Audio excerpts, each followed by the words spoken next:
તાનલા વિસ્તારમાં 3 બાળકોની માતાનું રહસ્યમય મોત, મહિલાના પિયર પક્ષના પરિજનોએ કર્યા આક્ષેપો।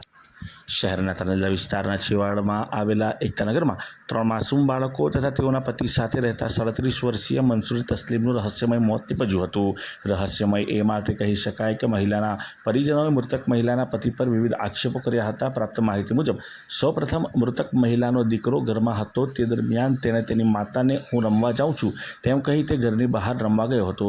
રમ્યા બાદ બાળક તેના ઘરે આવતા તેના માતા સૂતેલ અવસ્થામાં નજરે પડતા તેને તેની માતાને ઉઠાડવાનો પ્રયત્ન કરતા માતા તરફથી કોઈ પ્રત્યુત્તર ન આવતા બાળકે ઘરની બાજુમાં રહેતા યુવકને જાણ કરી હતી। ત્યારબાદ બાજુમાં રહેતા યુવકના જે પિતા છે તે યુવકના પિતા દ્વારા મૃતક મહિલાના પતિ જાવેદ મંસૂરીને તથા મૃતકના માતા પિતાને જાણ કરી હતી। મૃતક મહિલાના પતિ ઓટો રિક્ષા ચલાવી પોતાના ઘરનું ગુજરાન ચલાવે છે। આ બનાવની જાણ જાવેદ મંસૂરીને કરવામાં આવતા તેઓ તુરંત પોતાના ઘરે ઓટો રિક્ષા લઈ આવી પહોંચ્યા હતા અને તેઓના પત્નીને તુરંત જ તાનલા વિસ્તારની અલગ અલગ 3 થી 4 હોસ્પિટલમાં ચેકઅપ અર્થે લઈ ગયા હતા। અંતે તેઓ હૃદય રોગના ખાનગી હોસ્પિટલમાં લઈ ગયા હતા। ત્યાં મહિલાને ફરજ પરના તબીબ દ્વારા મૃત જાહેર કરવામાં આવી હતી। પિયર પક્ષની વાત કરીએ તો મૃતકના પિતરાઈ બહેનના જણાવ્યા અનુસાર અને તેના આક્ષેપ મુજબ છેલ્લા ઘણા દિવસોથી જાવેદ મંસૂરી તેઓના બહેનને પિયરમાં કોઈ પણ પ્રસંગ હોય તો આવવા નહોતા દેતા અને તસ્લીમને ટોર્ચર કર્યા કરતા હતા। એટલે આ મોત કુદરતી રીતે નહીં પણ મારી બહેનને મારી નાખવામાં આવેલ છે તેવા આક્ષેપો કરવામાં આવ્યા હતા। બનાવની જાણ લોકોને થતાં લોકટોળા મોટી સંખ્યામાં ઉમટ્યા હતા। આ અંગે પોલીસને જાણ થતાં જેપીડો પોલીસ સ્ટેશનના પોલીસ ઇન્સ્પેક્ટર સહિત પોલીસ સ્ટાફ જે છે તે ઘટના સ્થળે આવી પહોંચ્યો હતો અને પિયર પક્ષ દ્વારા કરાયેલ આક્ષેપો અને તેઓની પોસ્ટમોર્ટમની માંગને ધ્યાને લેતા મહિલાના મૃતદેહને પોસ્ટમોર્ટમ અર્થે સયાજી હોસ્પિટલ ખસેડવામાં આવ્યો હતો। હાલ પોસ્ટમોર્ટમ રિપોર્ટની રાહ જોવાઈ રહી છે। આ બહેનનું જે અવસાન થયું છે તમને જાણ કઈ રીતે થઈ એ સમગ્ર વિગતવાર તમે માહિતી આપો। આની જાણ એવી રીતે થઈ છે કે એનો નાનો જે બાળક છે એને આવીને બાજુમાંથી ફોન લીધું અને ફોન કરીને એવી ગવાહી આપી કે મમ્મીની તબિયત ખરાબ થઈ રહી છે એટલે તમે દાદા ચાલો। ઘરમાં કામ ચાલુ થવાના કારણે હું ના આવ્યો, મારા વાઈફને મોકલી, કેમ કે એને આ પ્રોબ્લેમ પહેલાંથી થાય છે, એને દાંત ખીલી બંધાઈ જાય છે। જે ઘડી આવી તો બીજો મને છોકરો કહેવા આવ્યો એને પોતે કે દાદા તબિયત વધારે ખરાબ છે, દાદી બોલાવી રહ્યા છે, એટલે હું મારા છોકરાને લઈને તરત અહીં પહોંચ્યો। તે ઘડીએ મેં છોકરી જોડે વાત કરી, તસ્લીમ શું થયું બેટા? તો એને મને ઉકારામાં જવાબ આપ્યો, આમ કરીને એવું કરીને। એટલે મેં તરત એના ઘરવાળાને જાણ કરી, મારી જોડે હતો એને મેં ફોન પહેલાં કરી દીધું, એને બોલાવી અને તરત રિક્ષામાં નાખીને અમે અહીંયા વિસ્તારના જે બી નજીકના દવાખાના છે, એક મારું ફેમિલી છે ત્યાં લઈ ગયા, એમને કીધું કે મારું નથી ત્યાં લઈ જાઓ। ત્યાં લઈ ગયા એના પછી અમે ઓલરેડી 4 દવાખાના લઈ ગયા તાંદલિયા વિસ્તારમાં જે નજીક હતા સૌથી। ત્રીજા દવાખાનામાં તો એવું કીધું, હું સાથે જ હતો આ બધામાં, છેલ્લા એવું કીધું કે એમને બોલે તમે બેંકર હાડમાં લઈ જાઓ।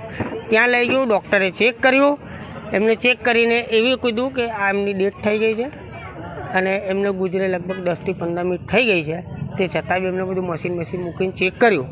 તે દરમિયાન મારા ફોન ઘેરથી નીકળવાની પહેલાં એના મા બાપને ચાલુ હતું કે જલ્દી તમે પહોંચો।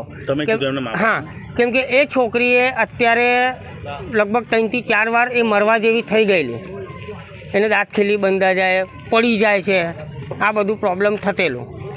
એક કારણ એક વડીલ તરીકે મેં એના મા બાપને જાણ કરવી। આ છોકરીને લગ્ન કરીને પોતે હું જ લાવેલો છું અને અત્યારે એના કુટુંબજનોની અંદર હું બધાની અંદર સૌથી વડીલ મોટો હું જ છું। જેના માટે બી કંઈક સારું ખોટું કરવું હોય, કોઈ વળતા ઝઘડતા હોય, કોઈનું લગ્ન પ્રસંગ હોય, મોત મૈયત હોય તો મારે સૌથી આગળ ઊભું રહેવું પડે અને ઊભો રહું છું। એવું કશું નથી। એનો જે ઘરવાળો છે એ પૂરી ફેમિલી ચા નાસ્તો કરી, છોકરાઓ મારા ત્યાં આવ્યા, 2 છોકરા અહીંયા હતા। છોકરાઓ એક જણા મારા ત્યાં આવ્યો ખેલવા માટે, 2 અહીંયા હતા। અને એનો જે વર છે એ રિક્ષા પર ધંધા પર નીકળી ગયો। હા, તે દરમિયાન એ સ્ટેશન પર 1 કે 2 સાઈડ ટ્રીપ બી મારીને આવ્યો। એની પહેલાં મારું ઘરનું એ કામ બી કરીને ગયો। મારા મકાન માલિકના ત્યાં જઈને પતરા લઈ આવ્યો, પાણીના કારવા ભરીને લાવ્યો। તે દરમિયાન છોકરાઓ મારા ત્યાં ખેલતેલા, બીજા અહીંયા જ હતા। દવાખાને લઈ ગયા ને ત્યારે એમનો હસબન્ડ સાથે હતો? હા, પોતે હતા, એની જ રિક્ષામાં લઈ ગયો। દવાખાનામાં લઈ ગયા? હા, અહીંયાથી 3 દવાખાને ગયા, છેલ્લા હું બેંકર હાડમાં લઈ ગયો, એમને ના પાડી કે એમને ઘેર લઈ જાઓ। કેટલા વાગ્યાનો બનાવ છે તમને ખબર? કેટલા વાગે પડી કે આવું થયું છે? આ લગભગ 2:30 થી 3ની અંદર। હા, અને મને જેવી રીતે ફોન આવ્યો મેં ઘેરથી મોકલ્યા અને પછી હું પાછળથી આવ્યો. અચ્છા તે દરમિયાન એનો ઘરવાળો પહોંચી ગયેલો. અચ્છા તો તમારું શું કહેવું છે આ મોતને લઈને? કારણ કે જે મહિલા છે તેના પરિવાર દ્વારા આક્ષેપો એવા કરવામાં આવ્યા છે કે તમને ખબર છે આક્ષેપો કયા પ્રકારના કરવામાં આવે છે, શું કહેશો એને લઈને? આપ તો ત્યાં પ્રેઝન્ટ હતા. હા, હું વડીલ તરીકે એવી ગવાહી આપું છું કે એનો જે હસબન્ડ છે એ કોઈ ચીજ એવી થઈ ગઈ છે એનાથી, છોકરીથી, કે બોલવા જેવી નથી. અચ્છા એમાં અમારી બી વેલ્યુ ડાઉન થાય છે. અચ્છા તે દરમિયાન એનાથી 6 મહિનાથી મળવા નથી દેતેલો. અચ્છા તે દરમિયાન બી એના મા બાપને મેં આ જ ઘરમાં બોલાવીને મલાયા, એકબીજાને માફી મંગાવી. અત્યારે 6 મહિનાની 8 મહિનાથી એમને મેં ફરવા મોકલ્યા, જોડે હું પોતે ગયો, પૂરી ફેમિલી મોકલી. મારા ત્યાં પ્રસંગ હતું છોકરીનું, એ ત્યાં બી એને લઈને ગયો. બધે હું મારા જોડે વર્ષોથી રાખ્યા છે. હું ગમે ત્યાં જાઉં તો આ ફેમિલી મારા જોડે હોય, કેમ કે એના મમ્મી પપ્પા નથી અને છોકરો બચપનથી મારા પાસે મોટો થયો છે. છોકરો એકલે એક જ. અત્યારે બી કુટુંબજનીની અંદર મારા 35-30 જણા છે ને, પણ સૌથી પહેલાં એને છોકરો કે કોઈનું ફોન વાગે એટલે મારા ત્યાં. અચ્છા અચ્છા એટલે આ તમારા મત અનુસાર કોઈ એવું કંઈક છે નહીં? એમને કુટુંબજનોનો જેવી પ્રોબ્લેમ લાગે છે કે કંઈક ખાસ્તો થયો, કોઈ ફાંસો આપ્યો, આવું કંઈક જોયું તો એ ડૉક્ટરે ત્યાં ચેક કર્યું હતું એને. તો એ લોકોની પ્રોબ્લેમ દૂર થઈ જશે કાલ સવારે જે રિપોર્ટ આવશે. અચ્છા છોકરો એવો છે નહીં, એની હું ગવાહી પૂરી હાથ ધરી આપું છું. તમારું નામ? મોહમ્મદભાઈ હુસેનભાઈ મંસૂરી. છોકરીને શું થતું? હું ચાચા સસરા થઉં. અમને ઇન્સાફ જોઈએ. આ લોકો બધા એવું કહે છે કે અમે બધું પતાવી દઈશું, તો આ અહીંયાથી નહીં પતે તો નાગરિક સુરક્ષામાં કેસ જશે. બસ એ અમારી બેબીને જે ગળામાં નિશાન છે એમનું ઇન્સાફ જોઈએ અમને સર. શું થયું? કોઈ બહુ બોલાચાલી થઈ હતી? બોલાચાલીની ખબર નથી સર. 1 વર્ષથી પિયરમાં વાતચીત બંધ હતી એની. કોઈ દિવસ આવવા બી નહીં દીધું.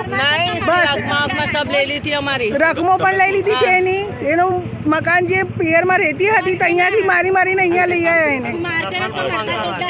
શું નામ છે મહિલાનું? કેટલા વર્ષની ઉંમર હતી? એનું નામ મંસૂરી તસ્લીમ છે. 37 વર્ષની ઉંમર હતી એમની.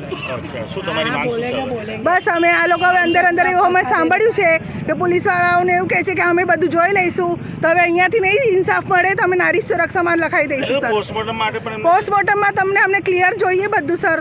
બધું ક્લીન એકદમ જોઈએ અમને સર. તમારો આક્ષેપ છે? હા, આક્ષેપ છે અમારું. ઈમાન અજયભાઈ, શું બનાવ બન્યો હતો? તમને જાણ કઈ રીતે થઈ કે તમારી બહેનનું મોત થયું? મારે પપ્પાનો ફોન આવ્યો 7 વાગે કરીબ કે તારી બહેન ઓફ થઈ ગઈ છે.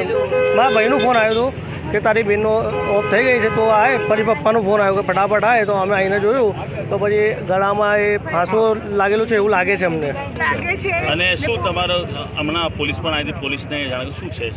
પોલીસ- કોઈ બબાલો પગલો મારામારી થઈ હતી એમને એવું કંઈ ના, બોલાચાલી? મારા બોલાવા ચાલી થઈ હતી. મારા માઈ નહીં થઈ, ઝપાઝપી થઈ હતી થોડી.